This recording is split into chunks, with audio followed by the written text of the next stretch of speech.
శుక్లాంబరధరం విష్ణుం శశివర్ణం చతుర్భుజం ప్రసన్నవదనం ధ్యాయేత్ సర్వవిఘ్నోపశాంతయే. చిదానందరూపం శివోహం శివోహం. శివతత్వం వేదాలకు చిక్కదు, ఉపనిషత్తులకు దొరకదు, నమ్మక చమకాలకు లొంగదు, మహర్షులకు అంతుబట్టదు. కానీ మార్కండేయుడు ఆకలింపు చేసుకున్నాడు, కన్నప్ప కనిపెట్టగలిగాడు, అక్క మహాదేవి అర్థం చేసుకోగలిగింది. శివానుభవం లభించాలంటే శివభక్తుడైనంత మాత్రాన సరిపోదు, భక్తుడే శివుడు కావాలి. నా రుద్రో రుద్రమర్భయే. మనిషి మహాదేవుడిగా మారే క్రమాన్ని రౌద్రీకరణం అంటుంది శాస్త్రం.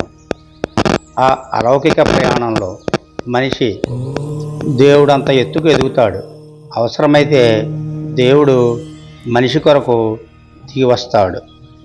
నాణ్యానికి బొమ్మ బరుసు, జీవితానికి ఆనందం విషాదం, ఈ రెండు ఉద్వేగాలకు పరమేశ్వరుడే నాయకుడు. శివుడిగా ఆనంద ప్రదాత, రుద్రుడిగా దుఃఖానికి అధిపతి. ఎవరికి ఏది ఎప్పుడు ప్రసాదించాలన్నది తానే నిర్ణయిస్తాడు. దుఃఖం తర్వాత కలిగే ఆనందం చాలా గొప్పగా ఉంటుంది. అదే ఆనందం తర్వాత వచ్చే ఆనందం ఏమంత ప్రత్యేకంగా అనిపించదు. జీవన్నాటకాన్ని రక్తి కట్టించడానికి నటరాజు మంచి చెడుల్ని మేళవిస్తాడు, సుఖదుఖాలని రంగరిస్తాడు, రకరకాల పరీక్షలు పెడతాడు. శివుడిని పశూనాం పతయే, పశువులకు ప్రభు అయిన పరమేశ్వర అని సంబోధిస్తాయి శాస్త్రాలు. నోరు లేని జీవాలే కాదు, పశు ప్రవృత్తి తలకెక్కిన మనుషులు పశువులతో సమానమే. పశుపతి హోదాలో పరమాత్మ ఆ జంతు స్వభావాన్ని, అసుర ప్రవృత్తిని వదిలిస్తాడు. అందుకు అనేక సాక్ష్యాలు ఉన్నాయి. గజాసురుడు కూడా చివరికి వచ్చేసరికి తన తప్పు తెలుసుకున్నాడు, శివతత్వాన్ని అర్థం చేసుకున్నాడు. నీ ఒంటి మీద వస్త్రమే నిలిచినా చాలు అని వేడుకున్నాడు. జలంధరుడు అంతే. శవానుభవం పొందాక మరణం అనివార్యమైనప్పుడు నీ చేతులతోనే చంపేసి ముక్తిని ప్రసాదించు మహాదేవ అని ప్రార్థించాడు, శివ సాయుధ్యం పొందాడు. కైలాసం హిమాలయాల్లోనే కాదు, కాయ కష్టంలోనూ ఉంది. కాయకమే కైలాసం అంటాడు వీరశైవ బసవేశ్వరుడు. శ్రమలో కైలాసం ఉన్నప్పుడు శ్రమజీవిలో పరమేశ్వరుడు లేకుండా పోతాడా? ఓ శివుడా, నమః కులాలేభ్య కర్మారేభ్యచ్చో ఓ నమః. కుమ్మరిలో ఉన్న నీకు నమస్కారం, స్వర్ణకారునిలో ఉన్న నీకు నమస్కారం, వడ్రంగిలో ఉన్న నీకు నమస్కారం, రథచోదకుడిలోనూ ఉన్న నీకు నా నమస్కారం అంటూ ప్రతి కర్షక వర్గాన్ని శవాంశగా ప్రస్తావిస్తాడు. నమక చమకాలు నమో వృక్షేభ్యో పరికేశోభ్య. పచ్చని చెట్లకు ప్రాణం పోసిన నీకు, నల్లని మేఘాల్లో నీళ్లు నింపిన నీకు అంటూ ప్రకృతి స్వరూపుడిగా కీర్తిస్తాడు.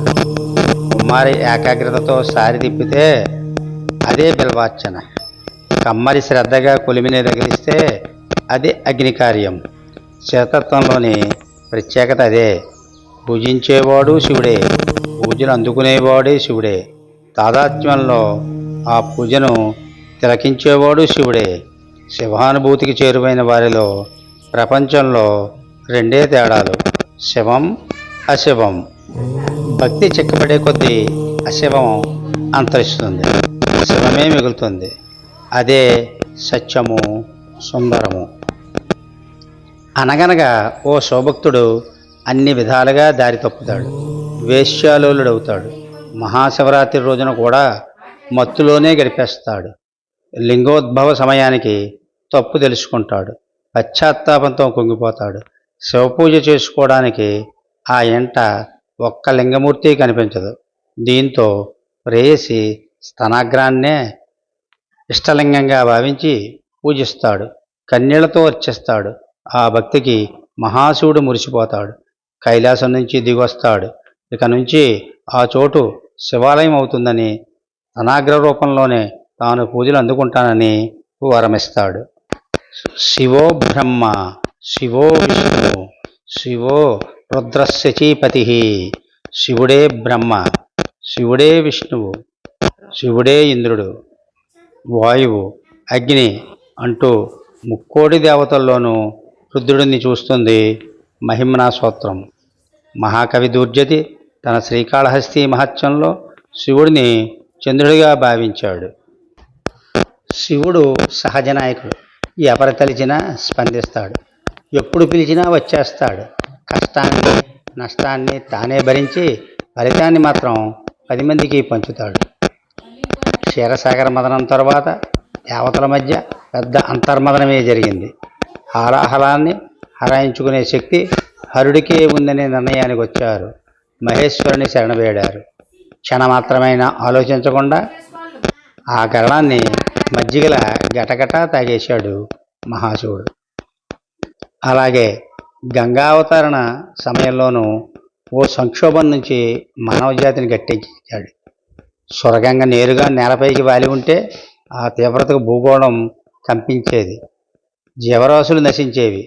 ఆ పెను విపత్తును తప్పించడానికి జాహ్నవిని తన జటాటంలోకి ఆహ్వానించి 7 పాయలుగా భూమిపైన పారించాడు.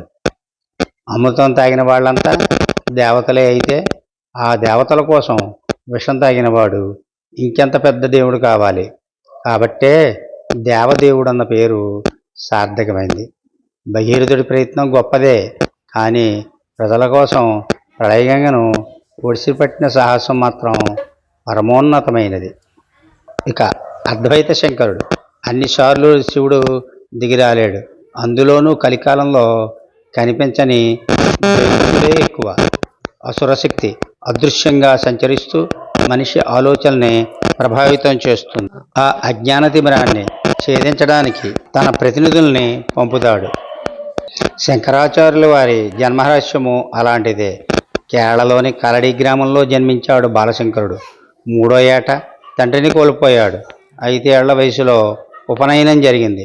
ఆ మరుక్షణం నుంచి మనసులో రకరకాల సందేహాలు. నాన్న చనిపోయారు, తాత చనిపోయారు, రోజు ఎంతోమంది చనిపోతున్నారు. అసలు మనిషి పుట్టేది చావడానికేనా అమ్మా అంటూ అమాయకంగా ప్రశ్నించాడు ఆర్యాంబను. చావు పుట్టుకల మధ్య సాధించాల్సింది ఏదో ఉంది, అదేమిటో తెలుసుకోవాలనే జిజ్ఞాస మొదలైంది ఆ బాలుడిలో. 8వ ఏట తల్లితో తన మనసులోని మాట చెప్పాడు. సన్యాస దీక్షకు అనుమతి కోరాడు. కన్న మమకారం కుదరదనే చెప్పింది. ఓ రోజు తల్లి కొడుకులు నదీ స్నానానికి వెళ్ళారు.